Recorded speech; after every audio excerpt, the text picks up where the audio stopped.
nurse's office, the nurse will identify whether they need to be, a parent needs to be called. She'll call the parent. They will have the opportunity to say, yes, we want to be seen by tele. Even if we have that signed consent form, we really try to get the verbal consent on the day of. If they need to be seen and they can't get a hold of the parent, if they have signed that consent form, we can go ahead and treat, but we really try to look at and get that verbal consent first. So I'm hoping you'll be able to hear this when she does it. I can hear it here. I know, I'm hoping it comes through on your all speakers for the stethoscope.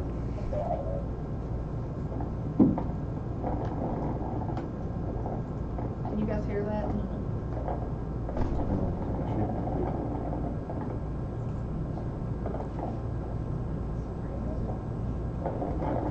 And if they do it under the shirt, it decreases the static of it, so that makes a big difference too. So,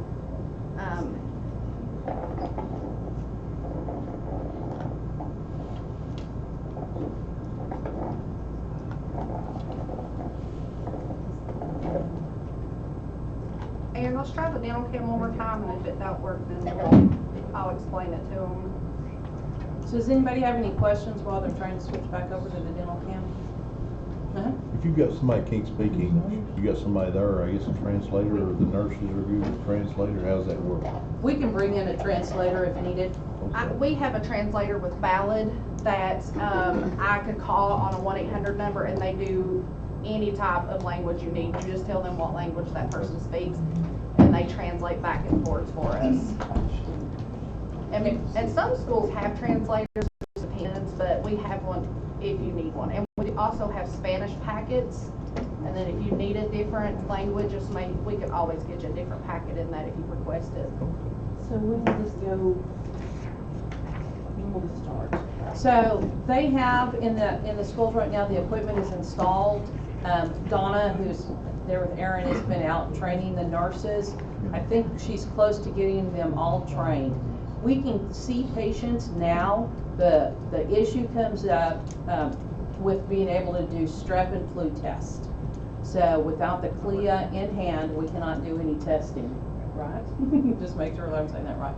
So if the child had a rash, had something that was non-testing for the strep or the flu, we actually could go ahead and see them now. I think we've actually had some visits come through from requests coming through for some of the nurses already. And as soon as we get those CLIAs, we're waiting on the state of Tennessee to get those issued. It will probably be a couple weeks before we get to that point, but hopefully we'll get them in before flu season really kicks in, where they can actually do the testing. So that's one of the things that we have the ability to do, is the nurses will be able to do a strep test or a flu test with the telehealth visit for better diagnosis and treatment. If we have a lower income family that can't afford this service, how does that, and they can't pay the bill, how does that work? That's a very good question. So we are trying, from a balance standpoint, we're trying to figure out how we can manage those cases. If they are, we have people within Ballad that if they're not signed up for TennCare, we will help assist them to get signed up for TennCare. Most kids, if they're in that situation, will qualify for TennCare, and we've got people that will walk a parent through or a guardian through how to get that accomplished. Because we want to be able to treat kids appropriately. We will work with them in every way possible to try to get them seen, even if they're having payment issue. So you'll even let somebody the first time have a balance?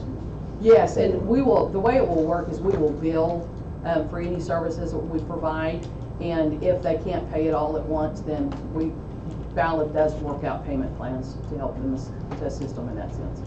Okay. The cash pay is for $49, which if you've been to the doctor, I work at the urgent care too, it's almost over $200 for a simple cold visit, sore throat. So they've really decreased it a lot to $49 to give access to care to and anybody can use it. Like you guys could walk into a school and use it if you wanted to. I can see anybody that wants to do it. I actually have people in Greene County that goes to the schools from the board or anywhere else that uses it all the time. So. I think you have a patient. I got me some candy now. We'll send you to Boone and Aaron can take care of you. I do want to interject to piggyback on what she said there about anyone can come in and do it, any employed Yes, staff yes. with the county. Yes. It is not an urgent care for Right. anyone Yes. in the area. Exactly.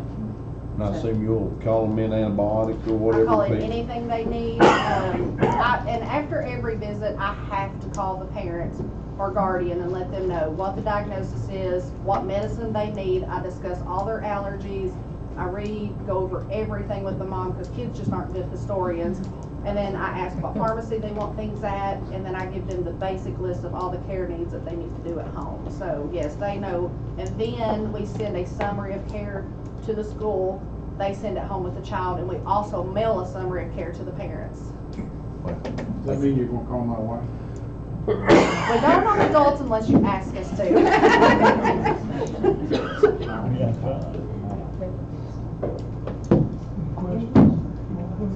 You also have a handout that we provided you that kind of goes through and explains the process, just so that you have a little clearer understanding of how the clinic works, what we do, and what we're trying to accomplish from that, and how to take advantage of that. So this is the information that we are putting together to try to promote this. And we do it, handouts to parents in different forms and factors from that I standpoint. do have a question. Who Okay. incurs the cost of getting all this set up in all the different locations? Ballot Health is covering the cost from the technology standpoint, as well as the equipment to do the testing for the flu and the strep. So we're incurring the cost for this.